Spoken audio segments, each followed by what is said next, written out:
Hi everybody, Cowboy Bros here, and today I thought we would talk all things clothing for the Appalachian Trail.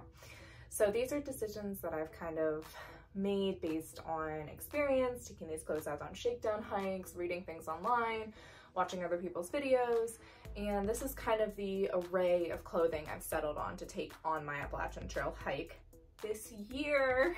We are now counting down the days until I start on the trail. So let's get going. I figured I would start with everyone's favorite footwear. What am I wearing on the trail? Well, in case you were wondering, I used to be a solid booter. Like, I wore boots all the time, hiking, backpacking, walking around Disney for a full day. I was wearing boots. But I actually decided, based on a lot of research, that I wanted to try trail runners for the longer trails. So trails like the Long Trail was actually where I started with my trail runners, and I was very, very pleased with them. So I decided to purchase, this is actually my second pair that I'll be sending myself at some point once the first pair wears out. But these are women's Ultra Timp 4 trail runners. I know a lot of people like the Lone Peaks. This was just the first shoe that I tried on that I fell in love with, and I did actually try Lone Peaks when I was at REI and decided on getting these ones instead. They've worked really, really well for me, and one thing that I love about them is, first of all, they have these super easy loops to just like pull your shoe on really quickly, and they also have a Velcro right above the heels, so I can actually attach my gaiters to these. And I wear Dirty Girl gaiters. Yeah, and these things are fantastic. I got them in the tiny little fox design. But they actually have a loop that loops underneath your shoelace at the end, or you can loop it directly into the shoe, whatever you prefer. So it actually loops up to make sure that you don't lose your gaiter when you're walking around, which is a possibility if you loop it down and then your laces loosen a little bit, then you could have some issues there. But these actually have Velcro on the back of the gaiters. This is how they come. And Dirty Girl will send you a second Velcro strip to put on your shoe, but because the Ultra Timps are so well made, I just have to pull back the little Velcro cover and I can Velcro my gaiter directly onto my shoe. So that's one of the many things that I like about these shoes and about these gaiters. These things are fantastic. Now, for those of you who don't know what gaiters are for, just as an aside here, they are to keep dried leaves, or we call it duff, out of your shoes, and also small rocks. So these are not waterproof, they're not even water resistant. They are quick drying though. So if you were hiking in the wet, your inside of your shoes should be hopefully slightly less muddy because you're wearing gaiters, but they're not gonna be any less wet. That's not the intent of the gaiters. But I did decide to replace the shoelaces on my Ultras with lock laces, and that's the pair that I'm going to be starting off the trail with, the pair with lock laces. And those have been working really, really well. And I don't have to tie my shoes, which is a huge plus. Now let's talk about what I'm wearing on a day-to-day basis. First off is, you guys have noticed in a lot of my hiking videos, I wear buffs all the time. I got this lovely Appalachian Trail buff from REI actually like over a year ago. And I love it. It's beautiful, and that's what I'm going to be hiking, starting out the trail with. Now, during the summertime, I intend to have my husband send me a second buff. This is actually the OG buff of my collection. This is the first one that I ever got for myself. That way I'll have like two buffs, because I tend to sweat a lot in the summertime, and let's be honest, one buff gets really gross. So a second one would be highly beneficial for me. And in the winter time, I'm also going to be carrying this reversible polar buff. So this has a fleece interior, and as you can tell, it's about the same size as regular buff, but it's a little bit heavier. And I'm going to be using this basically as hat, scarf, balaclava, whatever you want to call it, because I really am not a huge fan of wearing hats, even like beanies, because I obviously love to have my hair in a ponytail. So this will let me keep the ponytail and have something warm on my head at the same time. Foot-wise, I am a big fan of Injinji toe socks. I met a couple of guys when I was hiking the Grayson Highlands area over a year ago now, and they recommended Injinji socks to me, and that was the first time I'd ever tried them or heard about it. So I paired the Injinji sock liners with Darn Tough socks, and by the way guys, huge fan of Darn Tough. Great return policy. If you ever manage to wear out one pair of their socks, they will send you a brand new pair because they are that confident in how they made their socks. And I've been wearing Darn Toughs for years and have never worn a pair out. Not a single time. I always buy new Darn Tough socks because they come out with cute designs like this squirrel with a camera. And I'm like, why am I buying new socks? Like, I have a lifetime warranty on the socks I have, and I have yet to wear a pair out, but they're just such good socks. So I'm gonna be pairing those together, putting Foot Glide actually underneath all of this to make sure that my feet are not going to chafe against the socks even, and hopefully prevent blisters that way. Undergarment wise, I'm gonna be packing Ex Officio underwear. It lasts longer, it's antimicrobial. I have multiple pairs of this and it has worked great on past trips.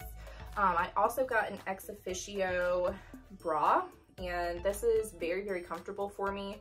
I was actually looking for, and this may be TMI, a bra that didn't have those foam inserts in it, and like I get that that's makes it a little bit more modest, but at the same time, those foam inserts are gonna get nasty with me wearing the bra day after day after day on trail without being able to shower for multiple days, and then in the summertime with getting super, super sweaty on a routine basis. So I wanted something without that, and this was the bra that fit the bill. Also antimicrobial, quick drying, and Ex Officio makes a great product. And honestly, the straps don't irritate me carrying a backpack over top of them, which is really, really important. Pants wise, I am not a hiker who likes leggings. I am pants all the way. I got the REI Sahara Guide pants. These are convertible zip-off pants, and they have a nice cinch at the bottom. These are very comfortable pants. They come with a nice zip-up pocket that actually fits my cell phone completely in it, and I can zip it up afterwards. As well as a couple of front pockets, and there is an interior cinch. So hopefully I'll be able to lose a little bit of weight hiking on the AT, and if and when that happens, I'll be able to cinch my pants tighter. It's basically like having a belt without having a belt. So that's what I'm going to be taking to wear on the bottom. Now in the summertime, I fully anticipate not having the bottoms zipped and just wearing them as shorts. But in the winter time, when it's much colder, if I need to, I'm actually packing a secondary base layer. This is just a REI All Seasons base layer. This was what I initially got to wear as my base layer for sleeping in the winter time. And I actually tried it when I was on the long trail in Vermont, and it was just too cold for a winter time, like, camp base layer. So I'm bringing it as a secondary base layer to go under my pants if it gets too cold during the day, or if it snows while I'm out hiking, and I can add my rain pants on top of that. In the summertime, I intend to send my merino wool base layer leggings back and use these as my summer leggings for sleeping in camp. Now, speaking of winter leggings, just while I'm on the subject, I did get these Smart Wool Therma, what are they called? Therma something. 200 merino layer, 200 merino wool base layer leggings to wear as my sleep clothes in the winter time. These will probably get sent home during the summer, and then I might get them back again before I go to the north, but that's the plan for those. Now, last layer for wearing day-to-day on top is I just have this synthetic Under Armour t-shirt. It is quick drying, moisture wicking, fits well, it's comfortable, and honestly probably the best shirt that I own currently that I could take for a long distance backpacking trip. So that's everything that I'm going to be wearing on a day-to-day basis, and then you've seen a couple of my winter alterations. As well as some of my camp clothes. So we'll just go ahead and move on to like sleep clothes, or I call them camp clothes. So these are the clothes that I intend to not wear on a day-to-day basis, and I'm going to try to keep them dry and basically as clean as I can while I'm in camp. So you've already seen both my summer and my winter bottoms for being in camp. I got these Outdoors Sundick down booties off of Amazon. They were the cheapest ones I could find, but they work really well, and especially if I throw a hand warmer in the bottom of each of these when I'm in camp. Oh, it is so good. It is so good. So I'm gonna be wearing those instead of a pair of socks in my tent at night.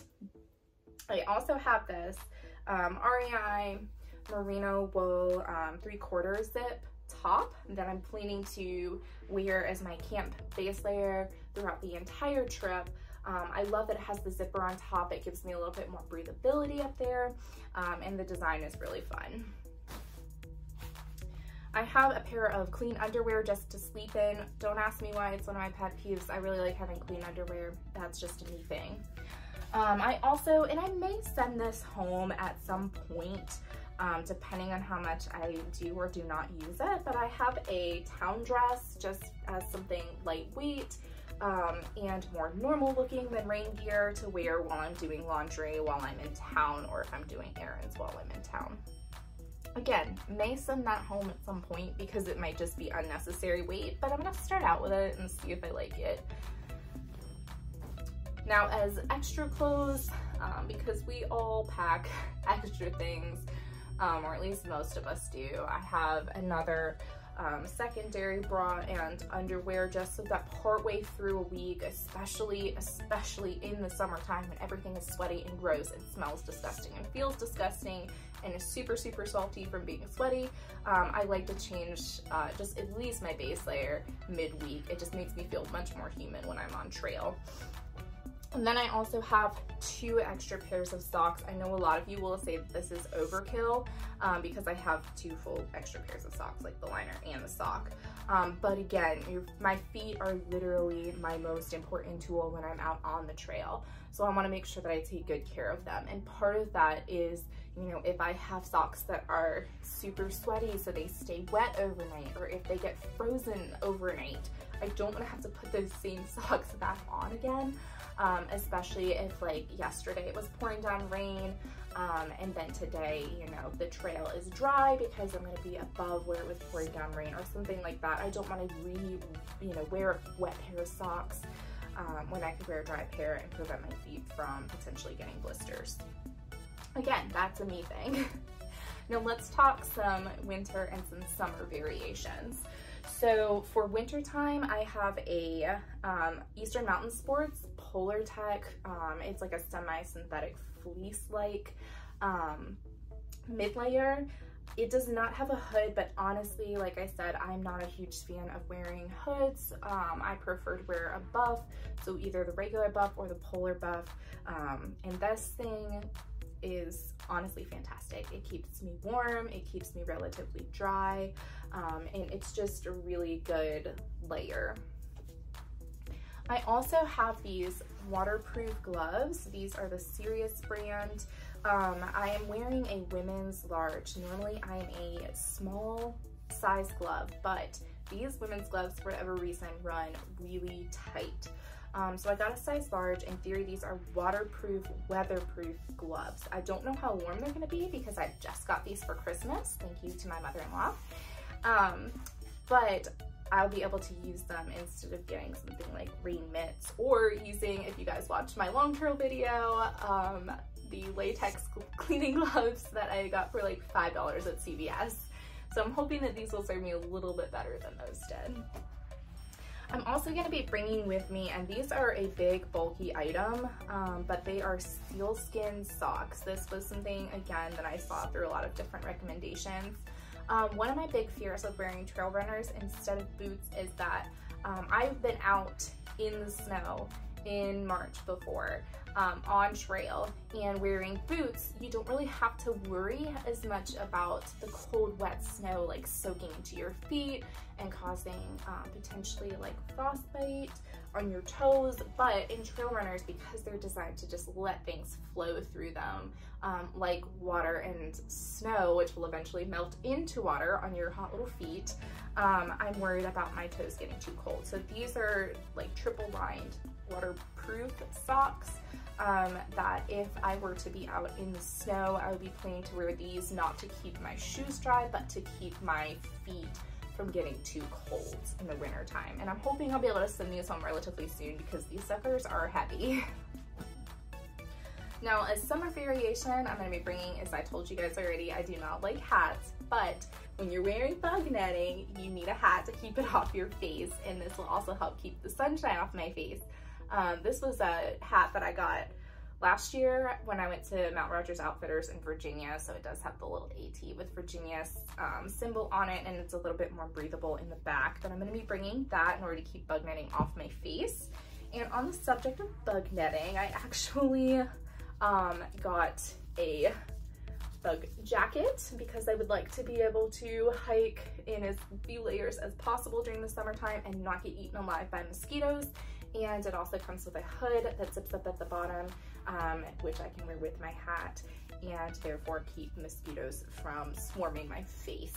I had a very unpleasant experience with not bringing my bug net in the middle of a heat wave, and it was the summertime and I got attacked by no-see-ums on my way down a mountain, and I was literally trekking pole in one hand, swatting bugs away with the other hand because their sole mission in life was to get directly into my eyes. So I wanted to avoid that on the AT, and this is one half of how I'm going to do that. The other half is I actually got some bug pants so that I do not get eaten alive on my legs, and hopefully I can avoid some ticks when I'm brushing up against all of that lovely foliage that sprouts up in the summertime when we all want to wear our shorts. So I'm also, as my puffy layer, bringing this Cotopaxi Wago down jacket. It's the 3/4 zip version, so I can zip it down reasonably far, but I also have, I can zip it up all the way. It's got a great hood on it. It's got good wind resistance to it. And I also have, I call them my kangaroo pockets. I have a ginormous zippered pocket down here. I don't know if you can see my hand moving at the bottom. The thing is huge. And it also has a really nice pass-through pocket that is pretty much the same height as the zippered pocket, and so it's like a double layer of pockets, which I absolutely love. And there's a zipper up the side to help you for easier removal of the jacket because you do have to pull this one over your head all the time. I opted for this one honestly because it has more space in here, and I can stick hand warmers down in here or my phone. I can walk around camp in this jacket. I'm not planning on doing any hiking with it just so that I can keep it as dry as possible with it being a down jacket, but it does have a like water resistance to it. So if I get a few sprinkles on it or a little bit of condensation from my tent, it's not going to be a huge deal. So that is actually all of the clothing that I am planning on packing for my adventure on the Appalachian Trail. If you have any questions, please ask them in the comments below. Don't forget to like and subscribe this video. And I can't wait to share my journey with you guys. More videos to come. Thank you so much for watching.